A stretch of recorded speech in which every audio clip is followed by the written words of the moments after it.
We have the details up right now at KTTH.com. I got a hold of a budget proposal from the King County Executive's office.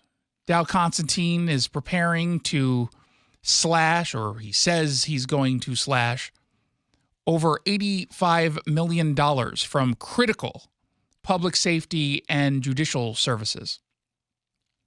And that includes $30 million coming from the King County Sheriff's Office, $15.5 million coming from the the Prosecuting Attorney's Office.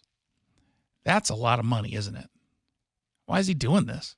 Why is he defunding the police? Why is he defunding the King County Prosecuting Attorney's Office? Or that's the plan. Well, we know one thing. Under his leadership, and frankly under the Democratic-controlled county council, spending ballooned nearly 45%. And that far outpaces the population growth in King County. So you can only make an argument of, well, we got to keep up, we're growing. You can only make that argument so much. But as a result of the out-of-control spending, including on things like homeless hotels that aren't even being used, we now have a $150 million budget shortfall for the 26 to 27 budget. Rather than acknowledging that they've got a spending problem, what are they doing? They're blaming the budget crisis on an inability to raise property taxes by more than 1% because of the tax levy lid that voters passed back in 2001 or so. They're ignoring that their situation had anything to do with their pet projects like the homeless hotels, had nothing to do with that. This is all about inflation and us not being able to raise the property taxes.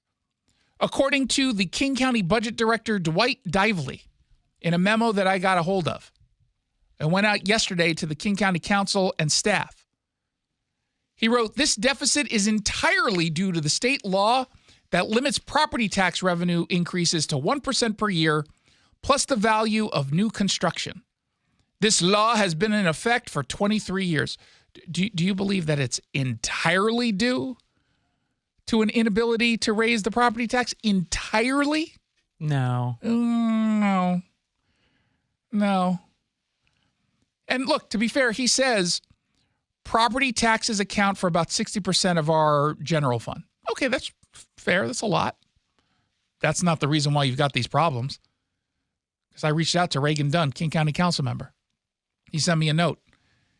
He said the budget has grown from $9 billion at the beginning of the 2015-2016 biennium to $17.5 billion by the end of last year.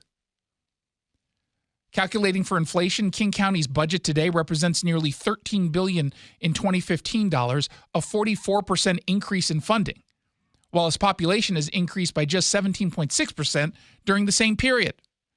King County doesn't have a revenue crisis, it has an efficiency crisis and a priority crisis. Now, in addition to the cuts from the Sheriff's Office and the Prosecuting Attorney's Office, know that the King County Superior Court would see $15.5 million cut. The Department of Adult and Juvenile Services, the jail, along with the King County District Court, would lose $7.5 million each. This is a crisis. And he writes, the budget director, "We know cuts of this magnitude would devastate many county programs. It's not an exaggeration that the effects would be the most serious since the Great Depression. The county has had to make budget reductions during recessions in the past, but at least some of those could be restored once the economy revived. Cuts made to balance the 2026-2027 budget cannot be avoided and will not be restored without meaningful revenue reform." Let me translate that. We need to raise taxes and we need to put public pressure on the legislature to pass a House bill that would allow us to raise the property tax to 3%, which if you do the calculations based on how the bill is written, it could actually lead to an increase in 6% in some cases, according to the Washington Policy Center. The more the merrier. Yay! I can't wait for them to argue why they're going to raise property taxes while simultaneously complaining about the cost of living and the housing affordability crisis. I'm waiting for that day. Oh, they're not going to be pressed on the conflicting and contradictory remarks by the press? Okay, fair enough. Hope you have a long attention span because you'll be waiting a while. Oh, you better not have ADHD. Now, the House bill we're talking about is 1334. We've talked about this before many times because this is a bill that changes the way inflation is calculated and then lets a municipality raise property taxes by 3%. And it kind of feels like this whole budget cut process is about exploiting the concerns about public safety, concerns that only exist because of failed leadership by Democrats at the county level, but strategically exploit these concerns to persuade lawmakers to pass the bill simply by using the threat of reduced law enforcement or judicial services as what would amount to a political bargaining chip. That's what this sounds like.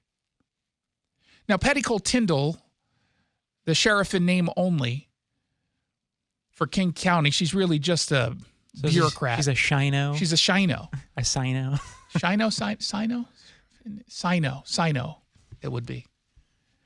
But she was chosen by Dow Constantine to basically do his bidding. This is not even someone I consider a law enforcement authority.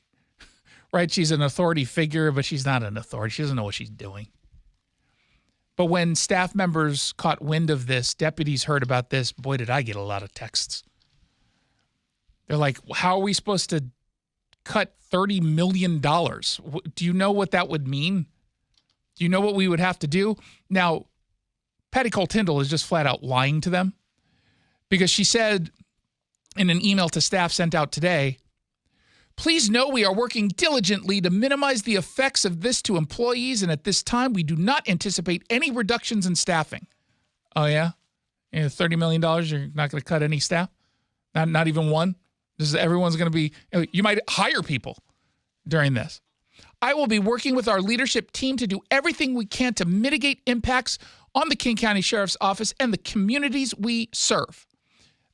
Our sister station, Car News Radio, and James Lynch spoke with John Urquhart, the former King County Sheriff, and he made this point. The budget is 93% salaries and benefits. Oh. So, well, you can only cut, so many paper clips with that last 7%. Yeah. Now, I imagine if this were to go through, the first thing they would do is any open positions they wouldn't fill, so they would count that as a cost saving. Yeah, you're not doing that for $30 million. Like that's not going to happen. So not only would they have to cut staff, but they would have to get rid of the police precincts. They would have to get rid of what's the Air Guard one with the helicopter team. They might have to gut that.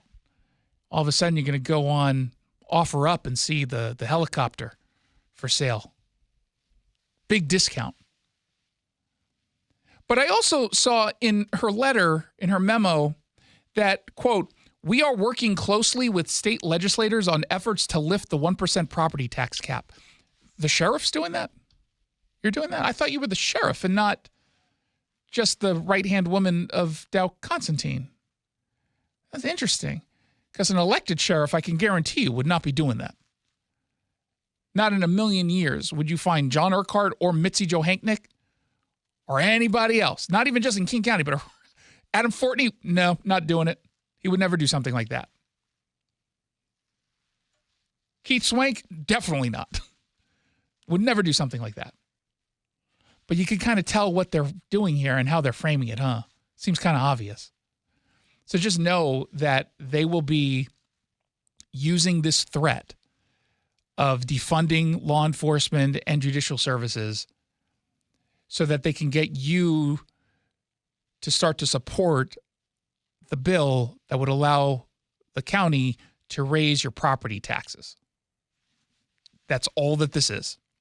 And how about this? We should just all call their bluff. Okay, fine. Cut it all. Do it. I like to see what you end up cutting and what you keep. But if you have to cut $150 million, okay, cut $150 million. Have at it.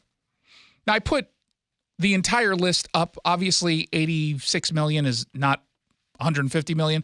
That's because there's more as part of the cuts, and it's listed out from the memo over at KTTH.com, or text the keyword rants, R-A-N-T-Z, to 1-800-465-8770, 1-800-465-8770, and you can get a direct link sent to you for my blog. Read it, share it, and remember to point out this is all a scam to get you to support higher property taxes.